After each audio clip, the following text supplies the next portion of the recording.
नमस्कार, मैं रचना शर्मा चढ़ती कला टाइम टीवी देख रहे सभी दर्शकों का स्वागत करती हूं। आप देख रहे हैं हरियाणा न्यूज। समाचारों की शुरुआत से पहले एक नजर आज की मुख्य सुर्खियों पर।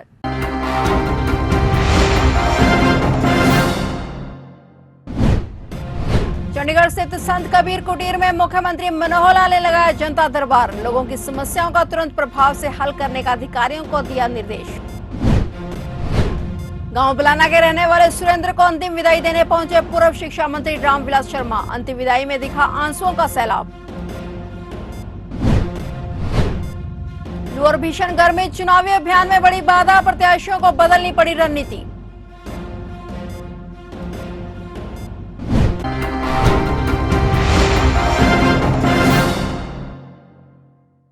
और अब समाचार विस्तार से।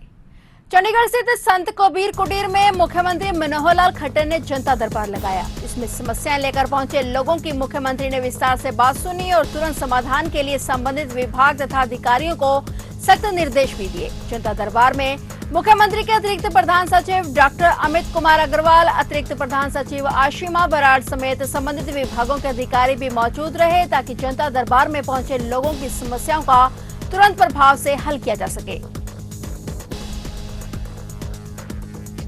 महेंद्रगढ़ के गांव बलाना में सीआरपीएफ के जवान का पार्थिव शरीर पहुंचने पर पूर्व शिक्षा मंत्री सहित क्षेत्र के लोगों ने नम आंखों से शहीद को राजकीय सम्मान के साथ विदाई दी। गांव बलाना के रहने वाले सुरेंद्र, जो कि सीआरपीएफ में छत्तीसगढ़ में सेना में कार्यरत थे, उनकी ड्यूटी के दौरान हृदय गति रुक जाने की वजह से मौत हो गई। जैसे उनके शहीद होने की खबर गांव में पहुंची तो पूरे गांव में शोक की लहर दौड़ गई। आज उनका पार्थिव शरीर उनके गांव में पहुंचा तो वहां मौजूद सभी की आंखों से आंसू छलकने लगे। शहीद को श्रद्धांजलि देने के लिए पूर्व शिक्षा मंत्री रामविलास शर्मा सहित क्षेत्र के अनेक गणमान्य लोगों के साथ साथ सीआरपीएफ की टुकड़ी भी वहां पहुंची और जहां उनका राजकीय सम्मान के साथ अंतिम संस्कार किया गया। शहीद के दो बेटों ने पिता के पार्थिव शरीर को मुखाग्नि दी। इस मौके पर पूर्व शिक्षा मंत्री रामविलास शर्मा ने कहा कि सुरेंद्र की शहादत से आज पूरा क्षेत्र शोक में है।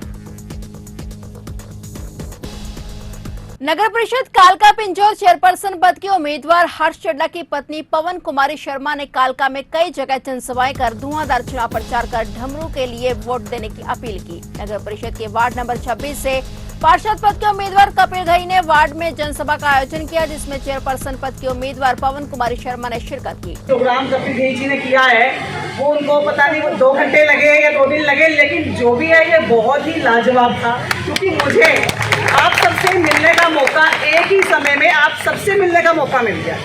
मतलब अभी इतना टाइम नहीं था कि हम लोग डोर टू डोर करते, वैसे कपिल घई जी कर चुके हैं, लेकिन मुझे एक ही समय में आप सबसे जो मिलना हुआ वो बहुत ही अच्छी बात रही। हम चुनाव में जीतती हूँ तो ये पानी की समस्या और ये सफाई व्यवस्था, ये मेरी जो स्थानीय जो सबसे प्राइमरी जो प्रॉब्लम्स हैं, इनका हल सबसे पहले करवाऊंगी। बस आपसे ये अपील करना चाहूँगी कि 19 तारीख को डमरू पर आप मोहर लगाएं।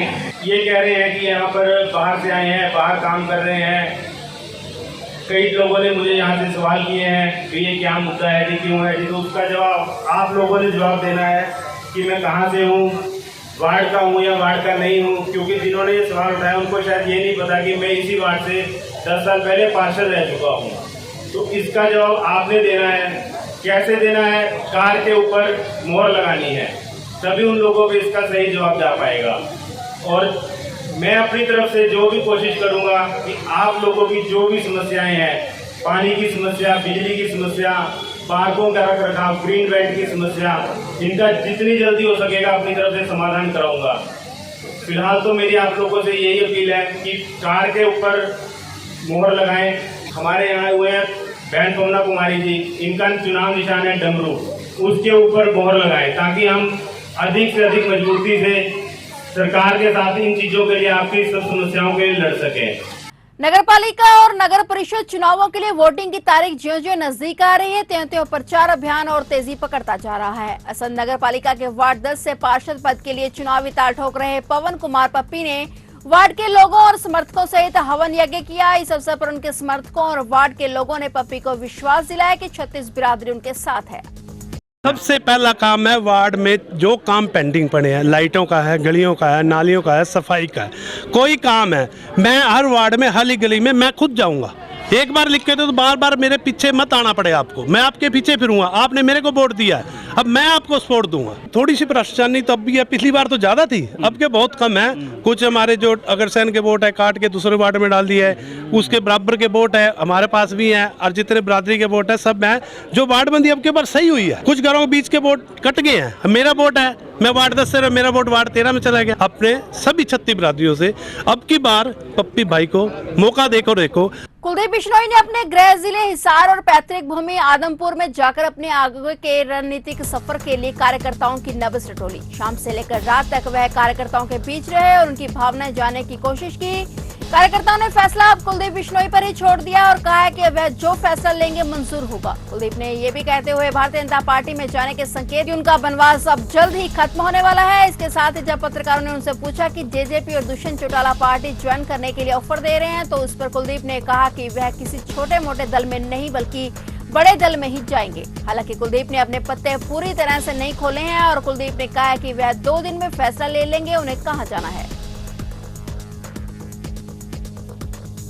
हरियाणा बोर्ड के द्वारा 12वीं का रिजल्ट आज शाम 6 बजे के बाद जारी किया जाना है। इस साल हरियाणा बोर्ड की कक्षा 12वीं में 2,51,000 स्टूडेंट शामिल हुए थे। रिजल्ट की घोषणा आधिकारिक वेबसाइट पर की जाएगी। रिजल्ट जारी होने के बाद स्टूडेंट अपना रिजल्ट आधिकारिक वेबसाइट पर चेक कर सकेंगे। शिक्षा बोर्ड के चेयरमैन डॉक्टर जगबीर सिंह ने बताया कि आज 15 जून की शाम को 12वीं का परीक्षा परिणाम जारी कर दिया जाएगा। देर रात जय कुमार उर्फ सोनू शुक्ला, जो कि घास मंडी का निवासी है, उसके साथ 7 युवकों ने मारपीट कर उसका अपहरण करने का मामला अंबाला कोतवाली थाने में दर्ज किया गया। मुकदमा दर्ज करने के 3 घंटे के भीतर ही पुलिस ने 7 आरोपियों जिनमें से एक नाबालिग भी है उनको गिरफ्तार कर धर दबोच लिया है। पुलिस द्वारा आरोपियों से इस मामले की पूरी पूछताछ की जा रही है। बता दें कि आरोपियों द्वारा 1 लाख रुपए की फिरौती की मांग की गई थी। कि एक जय कुमार उर्फ सोनू नाम का लड़का है, जिसका कुछ लड़कों ने मार पिटाई करके उसको गाड़ी में उठाकर ले गया। जिसकी सूचना प्राप्त होते ही पुलिस ने अपनी टीमें बनाई और अलग अलग जगह पर उसकी तलाश करनी हमने शुरू कर दी। और आज पुलिस ने इसमें सफलता भी हासिल की। जो लड़के लेके गए थे उसमें जो इंडिको गाड़ी थी जिसमें वो लड़के उस सोनू कुमार को लेके गए थे, उनको राउंड अप कर लिया था। और राउंड अप करने के बाद उनसे गहनता से पूछताछ चल रही है हमारी। 6 लड़कों को अभी हम लोगों ने राउंड अप कर लिया है और 6 से हम लोग अलग अलग तरीके की पूछताछ भी कर रहे हैं। और जो भी सच्चाई सामने आएगी कि उनको किडनैप करने का उनका पर्पज क्या था, क्या कारण था, वो जैसी सच्चाई हम लोगों के सामने आएगी आप लोगों को उसी समय उससे भी सूचित कर दिया जाएगा।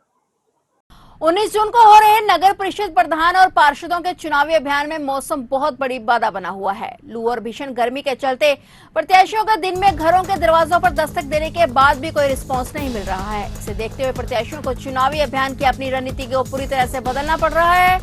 नगर परिषद चुनावों में अब महज 5 दिन का समय बचा है और प्रत्याशियों के लिए पास मतदाताओं के दरवाजे पर दस्तक देने के लिए कम समय है। उनकी परेशानी लू और 44 डिग्री से ज्यादा तापमान ने और बढ़ा दी है। दिन के समय प्रत्याशी अपने चुनावी अभियान पर निकलते हैं तो घरों के दरवाजे खटखटाने से लेकर बेल बजाने तक कोई रिस्पांस नहीं मिलता है। लोग अपने घरों के दरवाजे सुबह 10 बजे से शाम 5 बजे तक बंद रखते हैं और इस कारण दिन में प्रधान और पार्षद पद के प्रत्याशियों और उनके समर्थकों को रिहायशी कॉलोनियों में डोर टू डोर संपर्क अभियान चलाने का कोई फायदा नहीं मिल रहा है। निकाय चुनाव के दंगल में उतरे प्रत्याशियों और उनके समर्थकों को अपनी रणनीति बदलनी पड़ी है। दिन में रिहायशी कॉलोनियों में प्रत्याशियों और उनके समर्थकों के लिए लोग दरवाजे नहीं खोल रहे हैं और इसे देखते हुए प्रत्याशियों और उनके समर्थकों ने दिन में बाजारों में वोट के लिए दस्तक देनी शुरू कर दी है। रिहायशी कॉलोनियों में सुबह 7 बजे से 10 बजे तक और शाम 5 बजे से 9 बजे तक चुनावी अभियान चलाने पर प्रत्याशी और उनके समर्थक मजबूर हुए हैं।